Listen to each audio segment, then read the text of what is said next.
Tá, uma pergunta de leigo. O que a Europa tem de diferente nisso tudo que você está tentando trazer aqui? Porque, assim, não é nem o que você está tentando trazer.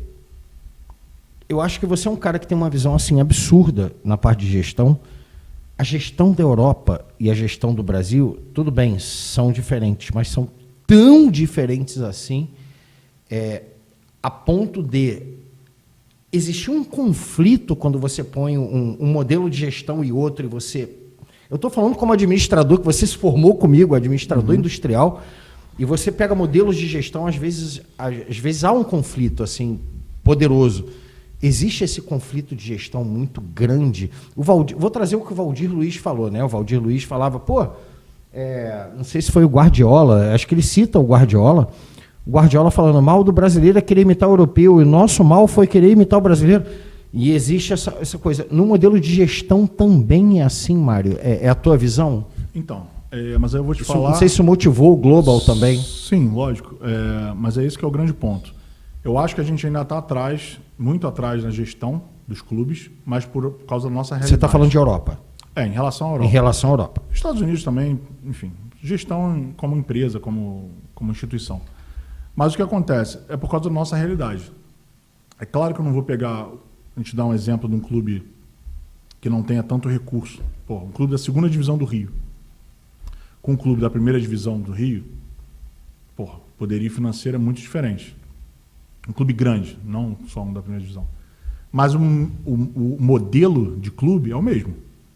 O que falta é investimento, falta recurso, falta estrutura. Mas o modelo de futebol, de gestão de futebol é o mesmo. Na Europa, o que acontece? Mesma coisa. Lá é muito mais complexo porque é muito maior. Você tem um centro de treinamento no clube europeu, é uma coisa. Você tem um centro de treinamento no clube brasileiro, é outra. E o volume de dinheiro, o volume de mercado, a análise de mercado é completamente diferente. Então, assim, você se adapta. Tanto que hoje nós temos vários executivos de futebol de muito alto nível que trabalham na Europa, trabalham nos Estados Unidos e assim, voltaram para o Brasil e tudo, que são de muita competência. Você vai ter Edu Gaspar, você vai ter Thiago Escuro, você vai ter Bruno Costa, você vai ter Rodrigo Caetano. Cara, isso é um nível Leonardo. Isso é um nível absurdo. Que ele vai trabalhar em qualquer lugar do mundo e ele vai se dar muito bem. Claro que são as exceções.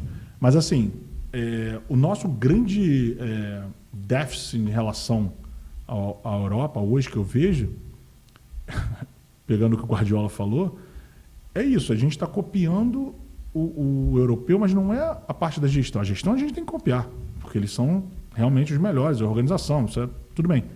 O problema é na formação dos atletas. Eu acho que a gente tem que mudar um pouco essa visão de como a gente está fazendo esse trabalho de formação de atleta.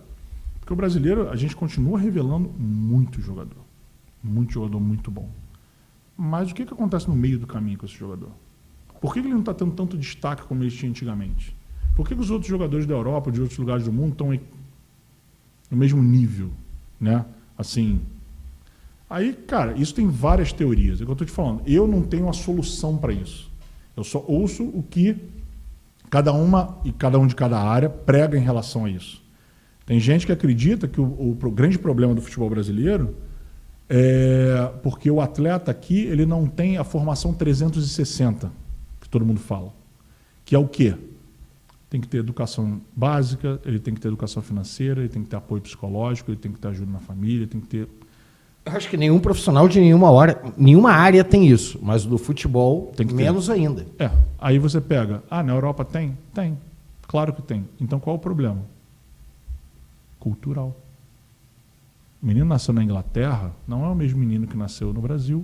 Eu estou falando realidade, imagina uma criança carente, lógico, que nasceu na Inglaterra, que é claro que lá tem, lá não é todo mundo, né, a rainha da Inglaterra, o rei da Inglaterra, a família real, e um menino que tem aqui. Ele já nasce, mesmo com os problemas socioeconômicos dele, com uma estrutura em volta, a base dele é um pouco melhor do que a nossa. Concorda? Mas isso, mesmo assim, se você pensar que a gente faz tudo errado, como algumas pessoas pregam, a gente consegue fazer um jogador que vale 100 milhões de euros, com 17, 18 anos. Então, o que está errado? O que é o certo? O que é o errado? É claro que se você fizer esse trabalho todo, e que tem que ser feito, aqui no Brasil para esse atleta, ele vai ser uma pessoa melhor. Mas o grande ponto é o seguinte, eu acredito que a gente tem que preparar melhor, pensando nessa parte, até para as pessoas, que é uma realidade que você não pode conhecer, que eu falo que não possa pensar nisso porque não é a sua realidade. Você já pensou quantas crianças não viram um jogador de futebol que estão nos clubes? Você sabe qual é o tamanho de um elenco de um clube sub-20 que está aí para profissional? Qual é o percentual de crianças que vão se tornar profissional? Eu não tenho a menor ideia, Mário. Então, cara, a gente tem que preparar os atletas para eles não virarem profissional. Eles não vão virar profissionais, jogadores profissionais. E você faz o quê? Aí o garoto vai fazer o quê? Imagina se ele não tem uma mínima base, ou ele aprender. Cara, essa é a hora de formação, é a hora que a criança tem que ser formada. Se a família não consegue dar isso, porque, claro, a gente sabe dos problemas do Brasil, mas o clube, que é a casa dele, que ele está trabalhando, se especializando, fazendo tudo, como se fosse uma faculdade, como se fosse o colégio dele, para a vida, tem que ter um trabalho voltado a isso, a formação do cidadão. Então você tem que pontuar os valores, resgatar isso, a formação como era antigamente, de respeitar as pessoas, entender que as coisas não são fáceis na vida, como a gente vê Não é gritar que vai conseguir. Na mídia porque social. Hoje está assim, né? Não se achar, né, muito que eu sou melhor que todo mundo. Cara, eu lembro muito bem. Eu estava no clube, o cara olhava para mim e falou, no junior, filhão, tu não é nada. Tu já jogou no Maracanã? Já pisou ali? Eu vou te falar, eu pisei algumas fotos. Eu tenho uma foto dessa época. Tirei a fotinha lá no Maracanã. Você falou em foto. Uma. Tu não fala de foto de novo, não, que eu boto aquela que tá aí você no início da faculdade. Maluco. Não pode. Não pode. 2 palitos de dente. Não Esquece pode. aquela merda. Continua. Número 1, né? Rincha número 1 de Carpe. Esquece isso. Gente, esquece isso aqui. Então, assim, e você entendia que não era nada. Eu lembro muito bem de... Hoje não tem isso, cara. A humildade de você, sabe? Cara, acabou. E assim, acabou. Isso é a formação do cidadão, formação da pessoa. Isso você tem que levar para a vida. Então, imagina uma coisa boba. Um menino que tem a oportunidade...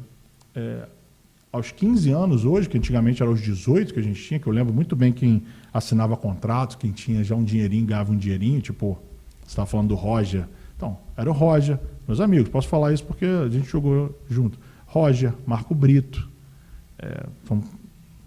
Dirceu, não lembro. Que já estavam ali no... Mas, assim, todo mundo já sabia, os caras, não, um outro nível, o Arthur, eu lembro, Flávio, enfim, o Dodô saiu um pouquinho antes. Mas era o quê? Já recebia um salário. Eram R$ 1.500. Mas aquilo ali, naquela época, já era um...